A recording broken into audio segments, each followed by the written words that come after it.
CGU, sou servidor público federal lá da Colômbia desde 2009 e eu tenho hoje o desafio de trazer para vocês um tema sobre participação social e transparência. E vocês já tiveram palestra já com pessoa com deficiência visual? Pode levantar a mão. E normalmente a gente precisa de alguém para ler, né? Eu fiquei um pouco constrangido, porque hoje quem foi escalado para ler a apresentação aqui comigo foi o meu chefe lá da regional, que é o Dias. Então, eu falei, uma quebra do princípio da hierarquia. Eu que teria que ler para ele, né? Eu tentei, mas não funcionou. Então, o Dias vai me auxiliar aqui nas telas. São só 15 telas, é uma apresentação rápida, porque o nosso interesse hoje aqui é de despertar vocês para o controle social, quanto pessoas da sociedade, como cidadãos, como trabalhadores, como estudantes, como trabalhadores, como servidores, e ao mesmo tempo falar da transparência no aspecto tanto que serve para o controle de uma sociedade, como um aspecto para a gestão. Então, hora que eu estou dando exemplo, falando de situações que servem para a sociedade exercer um controle sobre a atuação do Estado, como o próprio Estado se utilizando desse controle da sociedade para exercer uma gestão mais focada nos resultados, mais focada no cidadão. Então, o primeiro slide, por favor.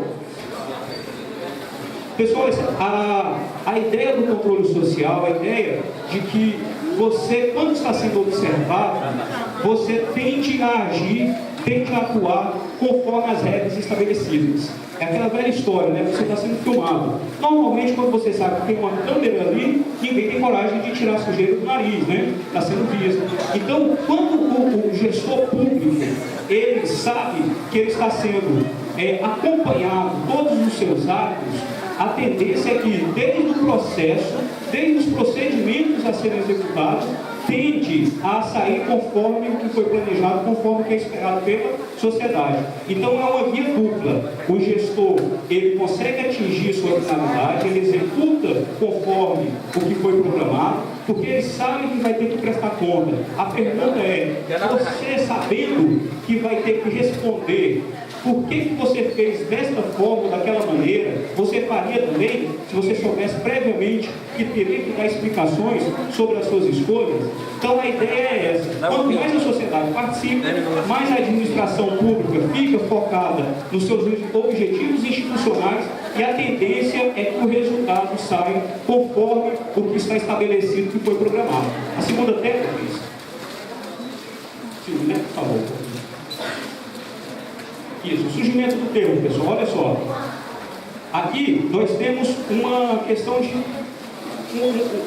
talvez fazer um resgate histórico, talvez falar hoje de controle social, falar de transparência, falar de participação, é uma coisa que todo mundo acha assim, nossa, é muito comum, muito normal pela democracia que nós estamos vivendo, né? Mas esse termo, quando ele surgiu em 1900, os pesquisadores começaram a falar de como a sociedade participar. Imagine o Brasil, que era rural, o Brasil que estava acabando de entrar com a proclamação da República, você não tinha praticamente cidades desenvolvidas, né?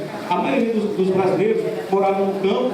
Se você pegar os dados históricos, você quiser pesquisar aí na internet depois, a administração pública sofreu a primeira modernização, a primeira iniciativa de se modernizar a partir de 37, com a criação do Departamento de Administração. Então, vocês pensem bem, em 37 nós tivemos o primeiro ensaio, o primeiro esboço de uma tentativa de uma administração pública burocrática mais profissional.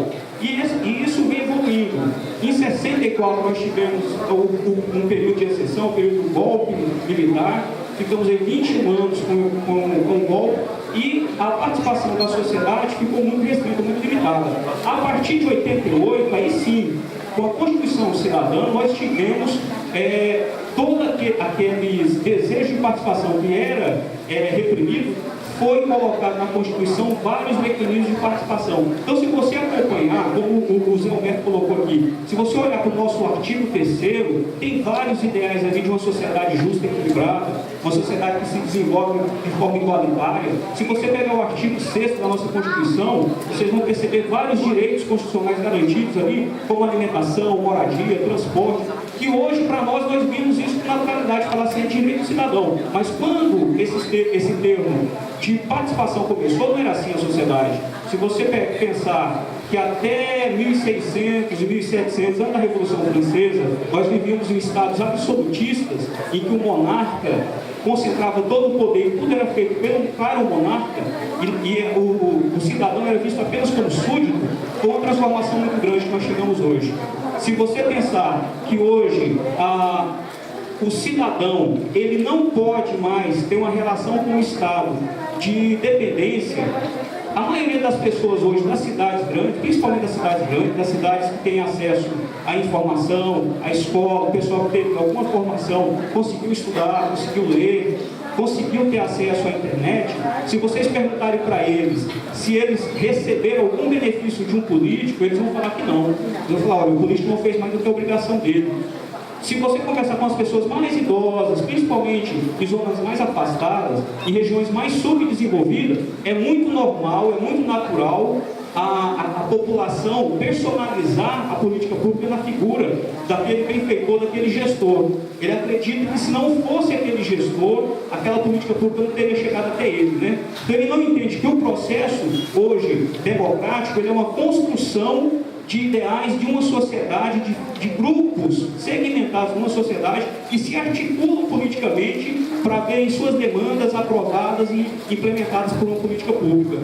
Hoje não tem, dificilmente você vai conversar hoje com um jovem que ele acredita que somente uma pessoa é a responsável por todo o desenvolvimento de uma cidade, de um estado, de um país. Ele sabe que existem as políticas públicas, ele sabe que existem as articulações, as composições político-partidárias, que existe toda uma participação do empresariado na construção da sociedade, que necessita de um envolvimento da cidadania para construir esses resultados, para que a sociedade acompanhe. Então hoje as pessoas estão muito mais conscientes. E aí eu pergunto para vocês o seguinte, falando em termos de democracia, essa turminha aí que está terminando o ensino médio, fez o Enem semana passada, essa turma aí que está com seus 18 anos, 20 anos, o pessoal que nasceu de 95 para cá, a relação deles com a política partidária é totalmente diferente da relação que nós tínhamos antigamente.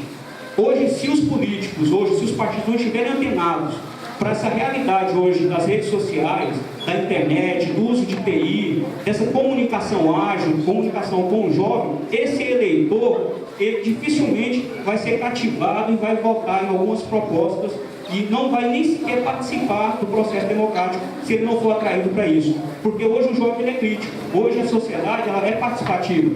Quando a gente fala, por exemplo, você, cidadão, tem direito a obter do Estado todas as informações sobre as despesas públicas, o jovem ele simplesmente concorda e fala, tem mesmo, porque eu vi na imprensa, eu vi na internet, eu vi no Facebook, eu vi no Instagram de um colega. As pessoas hoje estão participativas, elas fazem a denúncia, elas dão opinião, elas se articulam, elas querem cobrar. E nós do Estado, aqui eu falo como servidor público, nós precisamos receber essas demandas, canalizar esses interesses e aplicar dentro de uma melhor política pública. Então eu falo para vocês, se um gestor público hoje quiser estar à frente aí dessas ferramentas, dessas tecnologias e desse público cativo, vai conseguir fazer, por exemplo, como o presidente hoje dos Estados Unidos, que ele usa muito esse tipo de ferramenta. O prefeito de uma cidadezinha pequena, lá na capital de São Paulo, usa também bastante, né, esse tipo de ferramenta. Então é preciso apostar no uso das tecnologias para que a sociedade ela possa ter informação. Hoje falar de transparência é você falar de dados abertos, é você falar de informações que estão colocadas em sites, informações que estão divulgadas em aplicativos para que a sociedade ela possa acompanhar e exercer o controle social. Vamos lá, Dias, a próxima. Deu o primeiro, por favor. Fiscalização exercida pela sociedade sobre o governo, os partidos e a população exercida da reflexão sobre a politização problemática e a penal.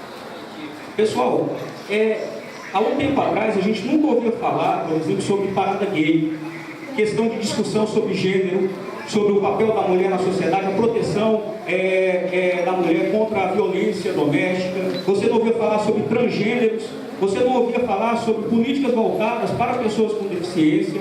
Todos esses temas, essa progressividade problematização e a transformação desses temas em políticas públicas aconteceu porque a sociedade se organizou e veio participar das demandas colocadas para o Estado.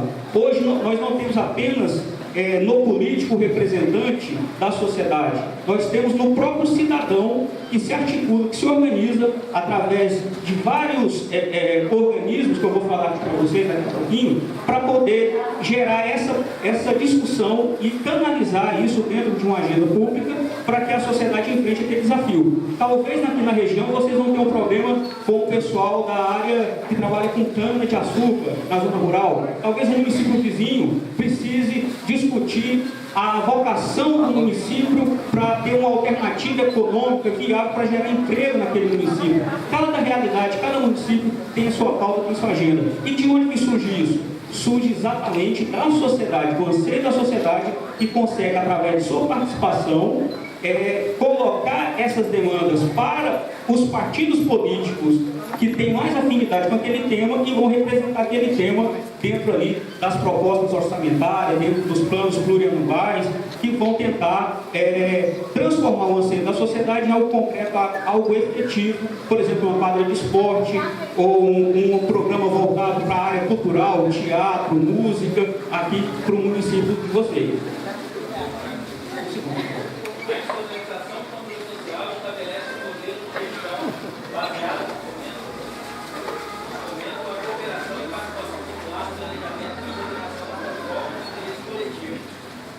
Interessante aqui, pessoal, esse finalzinho, quando a gente coloca que o planejamento do Estado ele está pautado no interesse da sociedade, se não for assim, não tem legitimidade. Então, todo o controle social é para respaldar que toda política pública que está sendo implementada, ela tem um eco na sociedade, ela tem ressonância, ela está materializada numa política pública os anseios de vários segmentos. E os segmentos, eles precisam se articular para poder passar essa pauta. A grande sacada de um controle social, ele pode funcionar na base do indivíduo? Pode. Eu posso chegar na minha casa e fazer um controle social individual, assim acessando as informações no site de transparência da prefeitura e fazendo uma reclamação, fazendo uma sugestão, mas é muito mais viável, muito mais interessante em termos de problematização do interesse público e colocar isso numa agenda política. De que forma? Através das associações, através de reuniões de bairro, através de grupos organizados que conseguem entregar uma pauta para o vereador, para o representante daquele setor, daquele bairro, e aí sim, essa demanda ela entra dentro de uma política pública. Por exemplo, nós, pessoas com deficiência visual, os deficientes em geral, se vocês pegarem antes de 90, vocês quase não tinham pessoas com deficiência visual trabalhando em empresas privadas. Todo deficiente, o cadeirante, o deficiente auditivo, dificilmente um tema de redação há 2 décadas, há 3 décadas, seria em relação ao surdo, o acesso do surdo à escola, à forma de estudar, né? Vocês verem a transformação disso, como que os surdos, sem se comunicar, sem falar, conseguiram aquilo ali, né? Conseguiram cair numa prova do Enem ou um tema daquele. Com certeza, foi a partir do grupo social, foi a partir de pressões da sociedade, para que o Estado, quando vai executar uma política pública, aquela política pública seja exatamente a demanda que veio do empresário, a demanda que veio do grupo da zona rural, a demanda que veio dos trabalhadores da indústria, da construção civil, dos estudantes da escola do ensino fundamental, enfim. O planejamento do Estado é para refletir o interesse da sociedade.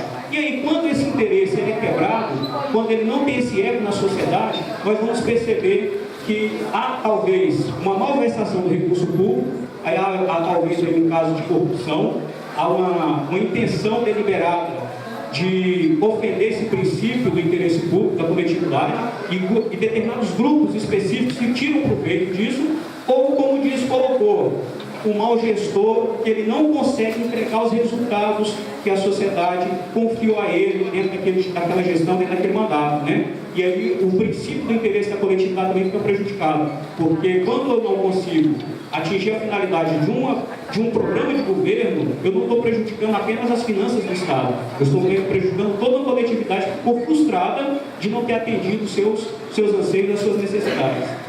Próximo tópico, continuando com esse tema. Próximo item, por favor. Democratização. Estado orientado ao cidadão e aos resultados na sociedade. Serviços com qualidade, não é isso? Mais serviços de qualidade, transparência. Pessoal, aqui é o cerne de toda essa discussão que nós estamos colocando. O Estado orientado para o cidadão é aquele Estado preocupado em que, se eu não entrego o resultado pretendido, o gestor ele é punido. Ou ele é punido no voto, a cada 4 anos, ou os próprios ministros, os próprios secretários, aí os gestores, são removidos, são retirados dos seus cargos porque não conseguiram ser eficientes.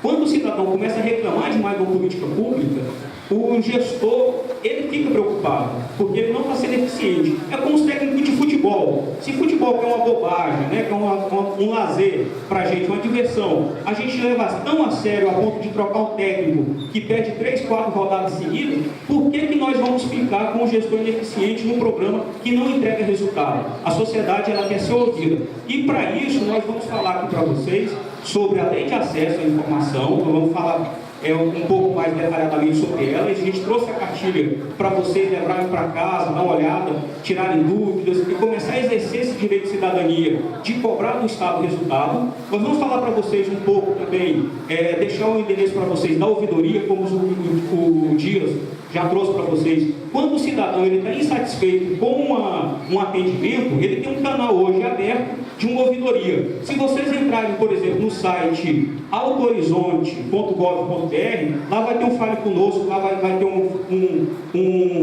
link para a ouvidoria.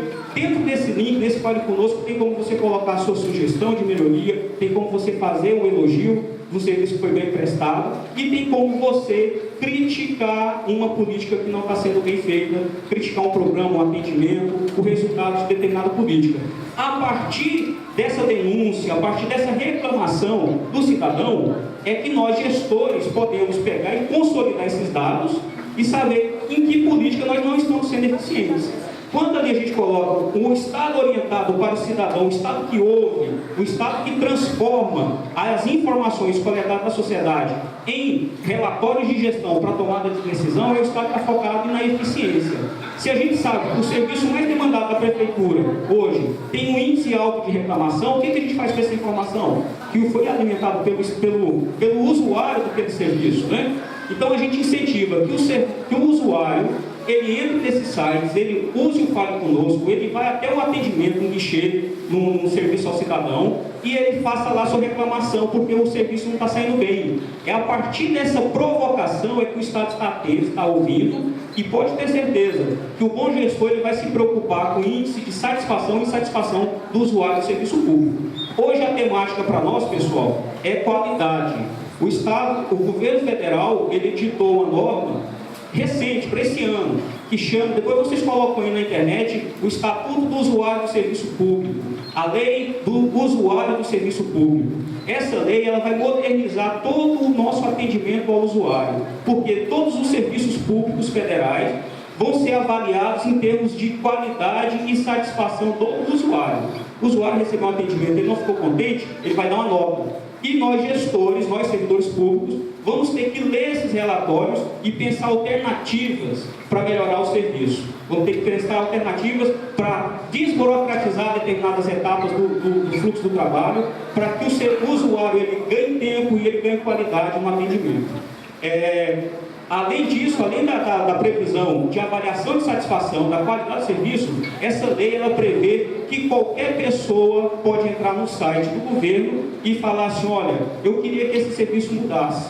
Eu não concordo com essa etapa, eu não concordo com esse procedimento, eu gostaria de simplificar esse fluxo de trabalho, esse tipo de processo. Então nós vamos criar uma cultura de simplificação e de transformar todos os nossos serviços em serviços digitais, virtuais. Nós vamos pegar tudo aquilo que você consegue fazer no guichê presencialmente e tentar levar isso para a via virtual, para que o cidadão não precise sair da casa dele para ele obter determinado serviço. E se for necessário ir presencialmente, que ele já vá com aquele serviço praticamente encaminhado, para que ele não perca tempo de fila, para que ele não perca tempo com burocracia, e vão tentar eliminar os custos da burocracia. É esse o Estado que nós estamos construindo. Falar disso fica muito tópico, né? Falar, meu Deus, o que o Divino está falando aqui é como se o Brasil caminhasse para uma transformação maravilhosa. Nós vamos conseguir isso, pessoal, a partir da pressão social, a partir dos controles exercido pela sociedade. Eu não sei se vocês se lembram que o brasileiro em 2013 foi às ruas. Muita gente saiu às ruas, muitos grupos organizados se articularam para fazer pressão em redes sociais, para debater, para discutir alguns problemas que vinham acontecendo com a gestão pública. E as coisas estão mudando, e nós estamos de olho. Agora, novamente, nós estamos aí diante de um processo eleitoral que vai começar a partir do ano que vem, e nós vamos dar as respostas nas urnas, a nossa participação nas urnas, para dizer qual é o tipo de Estado que a gente quer. Deixa eu usar a próxima tela, por favor.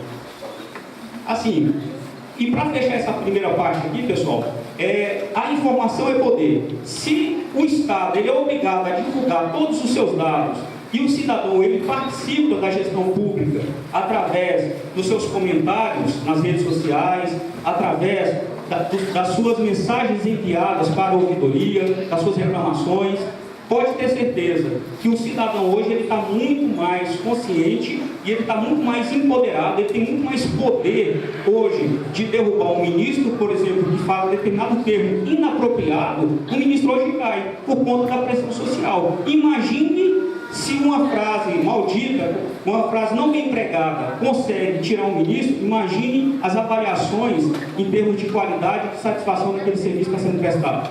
Nós estamos caminhando para esse tipo de Estado, um Estado que vai ouvir e vai se acomodar, vai se articular, vai se adaptar àquilo que foi demandado pela sociedade. Então nós acreditamos que informação é poder, e para dar esse poder para a sociedade, nós precisamos da transparência.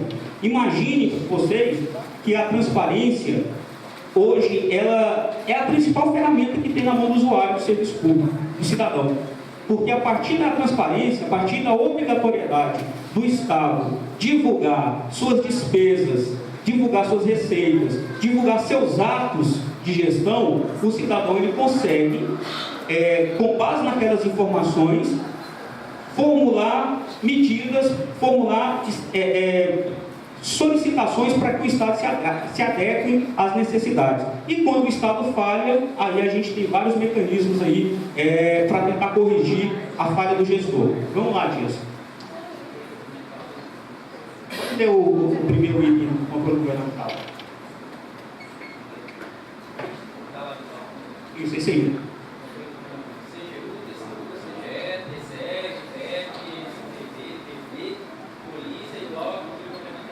Pessoal, essas próximas 3 telas aqui, nós vamos falar sobre a estrutura do Estado, como o Dias mostrou para vocês, é só um detalhamento aqui, para falar para vocês, olha, o Estado ele faz seu controle. Nós temos vários órgãos responsáveis pelo controle. Inclusive, quando a população ela reclama lá na imprensa, normalmente vocês veem o jornalista falando assim, então vamos chamar o Ministério Público. O que o Ministério Público tem a dizer sobre esse problema? Vamos chamar o secretário de transporte, vamos chamar o secretário da saúde, vamos ouvir o que os órgãos de defesa do usuário do serviço público têm a dizer. Então o Estado ele tem já uma estrutura colocada para fazer isso. Vamos continuar, por favor. Então, pessoal, dentro dessa estrutura do Estado, nós temos técnicos para fazer isso. Aqui um exemplo que a gente trouxe foi da Dinamarca em relação ao Brasil. Hoje, o nosso número de auditores para fazer esse trabalho técnico ele é insuficiente pelo tamanho das políticas públicas do Brasil e pelo tamanho da população. Nós precisaríamos de mais gestores, de mais auditores.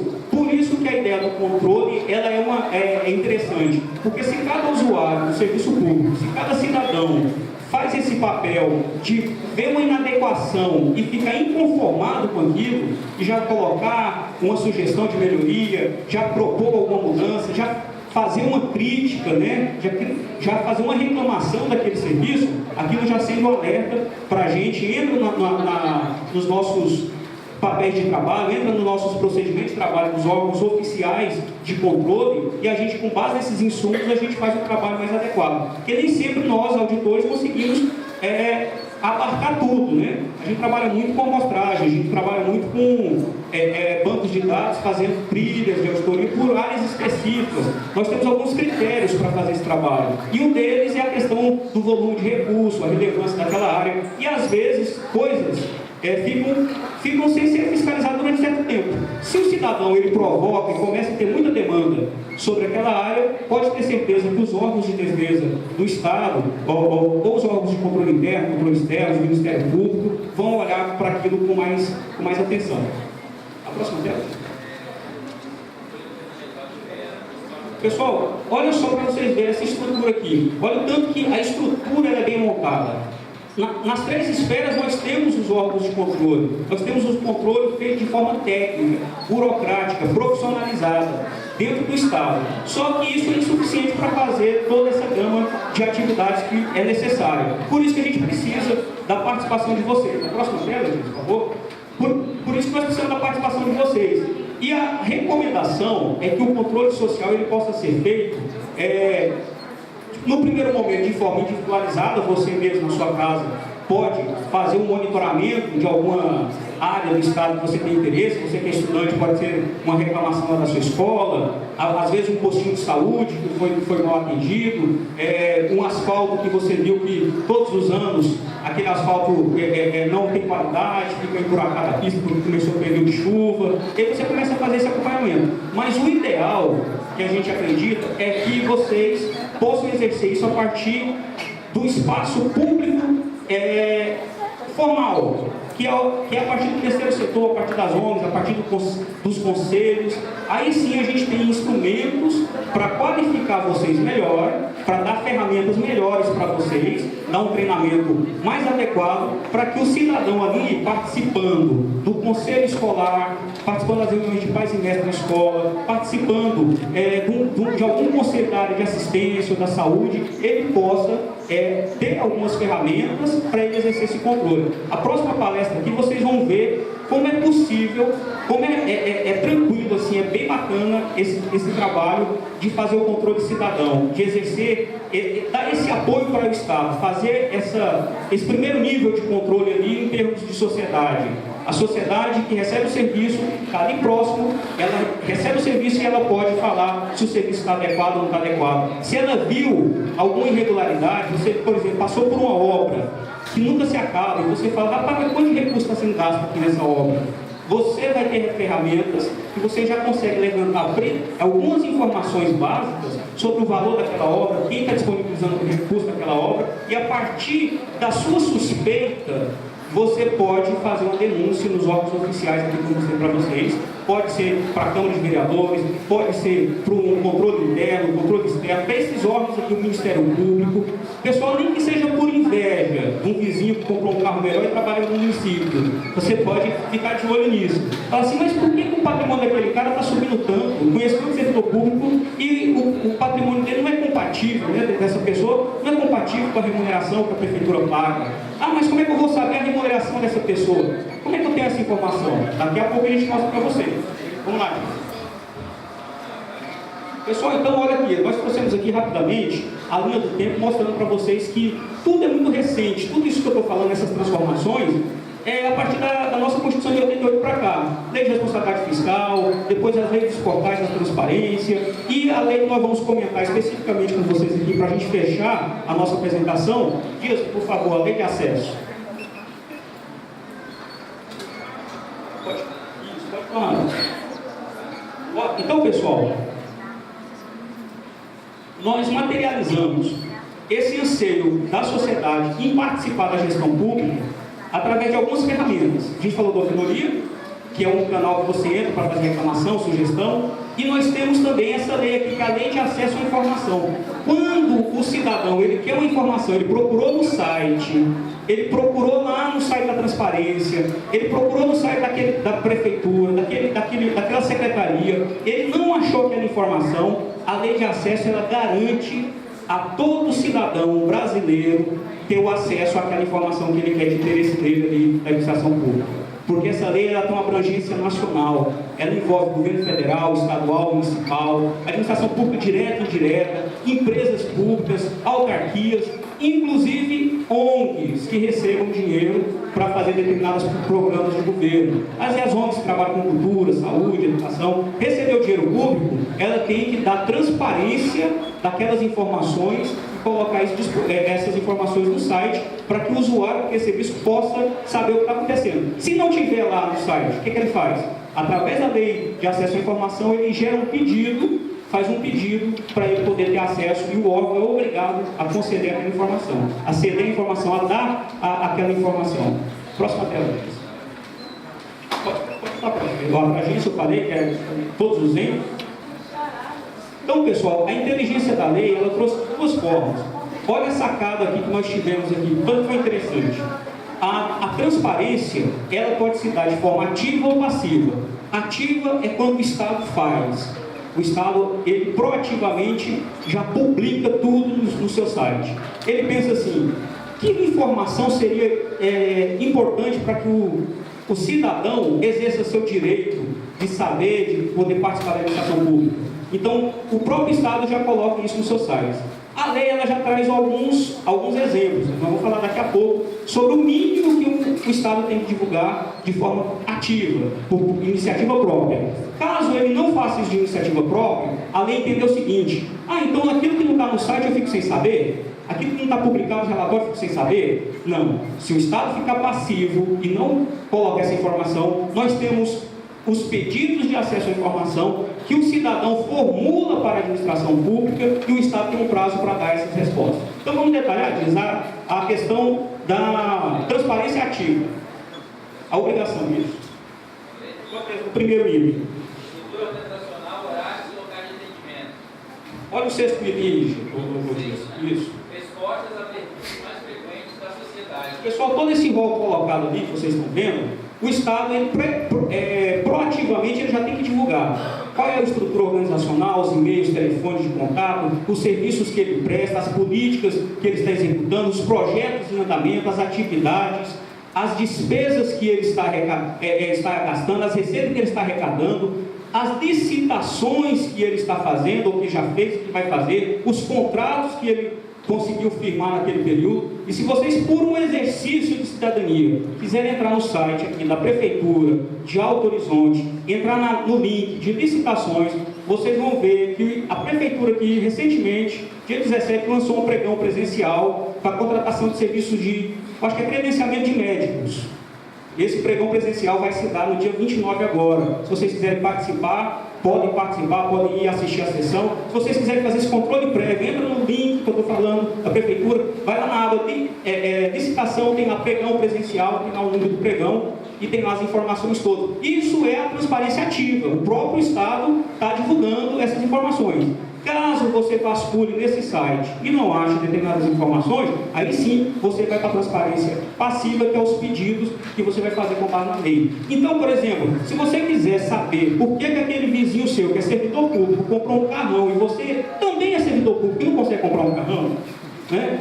Por inveja, simplesmente por inveja, entra lá no site da nossa prefeitura, tem lá toda a remuneração do pessoal que trabalha na prefeitura.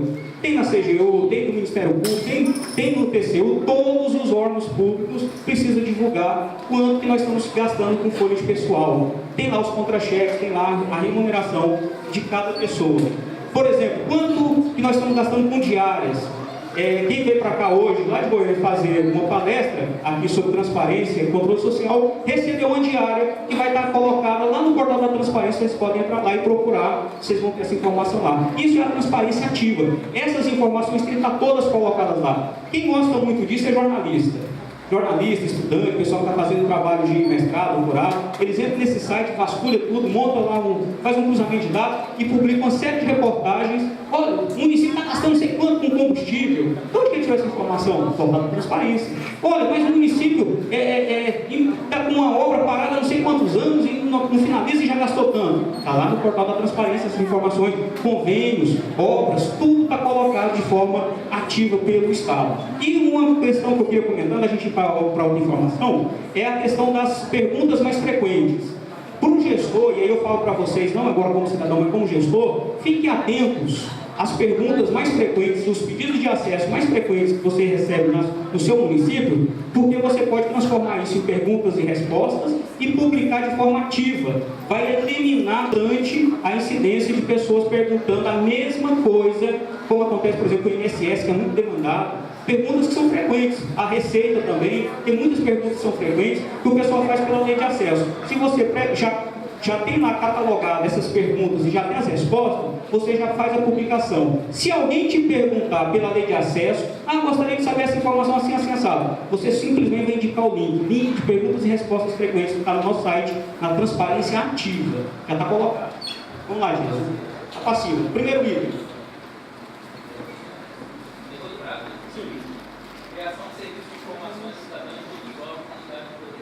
Pessoal, a transparência passiva é aquela em que o Estado não publicou previamente nos seus portais de transparência ou nos seus sites a informação. E o Estado ele precisa criar um serviço de informação ao usuário, ao cidadão. Ele faz isso de duas formas. Um presencial, que a pessoa vai no guichê, tem lá os formulários impressos, ou de forma virtual, que você preenche um formulário online ou por e-mail e faz a sua consulta. O Estado, o município, a União, os entes públicos, eles têm 20 dias para dar resposta. Até 20 dias para dar resposta. Talvez, não conseguindo dar resposta em 20 dias, ele solicita dentro desse prazo uma prorrogação de 10 dias. Tem que fornecer informação.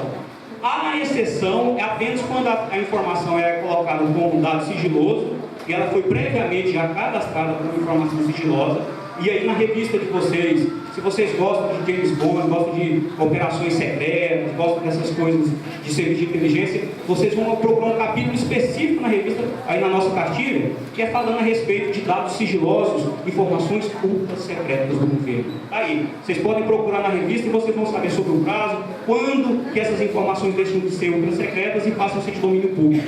Então a informação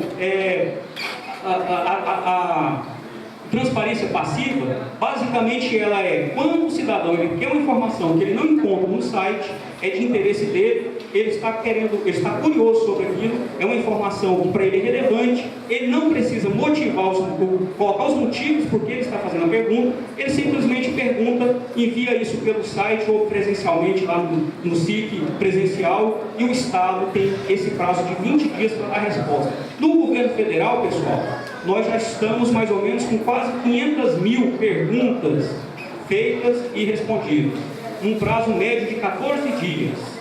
No prazo de 14 dias a gente dá a resposta, pode ser INSS, Receita Federal, IBAMA, todos os órgãos da estrutura do governo. Hoje são mais de 318 órgãos lá colocados com ICIC, que você pode entrar e fazer perguntas de todas as áreas, a Polícia Federal, passaporte, questões de trânsito, lei ambiental, enfim, todas essas informações nós já estamos trabalhando bastante com a questão dessa transparência passiva, já quase 500 mil pedidos de acesso, praticamente 99 ponto alguma coisa respondido. Praticamente menos de 1% não foi respondido, e aí tem lá os detalhes técnicos porque não conseguiu responder. Mas a maioria das informações são concedidas. Quando o cidadão pede e alguém nega o pedido, fala, não vou dar essa informação para você. A lei ela prevê várias formas de recursos. Vocês vão ver aí no material que vocês receberam que você tem um prazo de 10 dias contado do recebimento da negativa para recorrer para uma autoridade do órgão. Se o órgão negar, você pode recorrer para a próxima autoridade até chegar na autoridade superior que vai resolver o problema. No caso do governo federal, porque cada instância, cada esfera regulamenta essa parte da lei dos recursos, no nosso caso do governo federal, a CGU é o órgão, a terceira instância é o órgão que fiscaliza o cumprimento da lei de acesso. Se um ministério negou, recorre para o ministro nega, recorre para... Aí a CGU vai decidir essa parada. Se a CGU negar também, ainda existe uma quarta instância que pode levar o seu pedido, que é para uma comissão, para avaliar. Porque a exceção é a negativa. A regra é transparência total, tanto ativa quanto passiva. Tá bom, pessoal?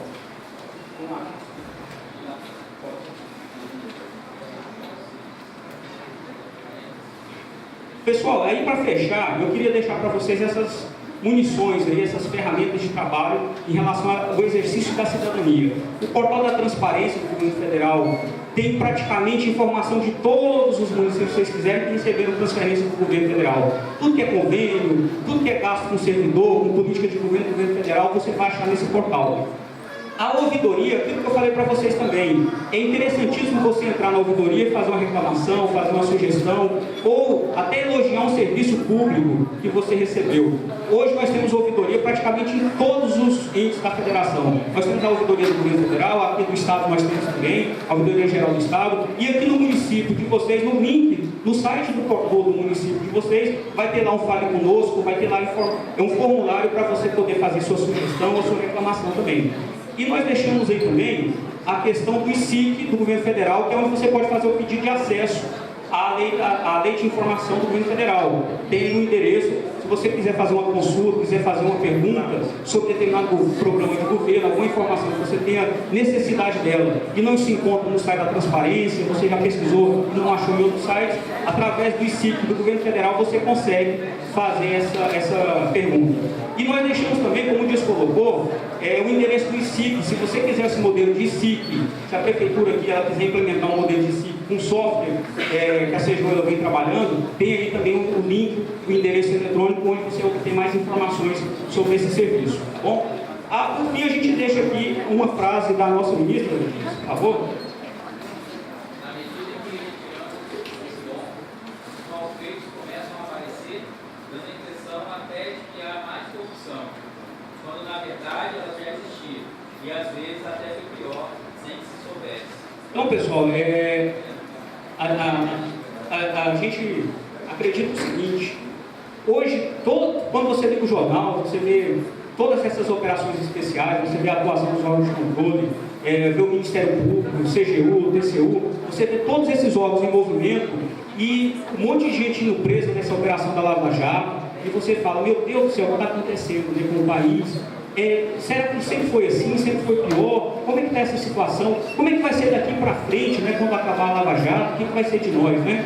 A gente acredita que com participação social, com esses controles que o cidadão pode fazer, ele pode pelo menos não gostar de um serviço ou achar irregular a prestação de um serviço, desconfiar de alguma coisa errada, e ele pode fazer uma reclamação, ele pode fazer uma denúncia. Entra no site da ouvidoria, tem lá, denuncie, pode ser uma denúncia anônima.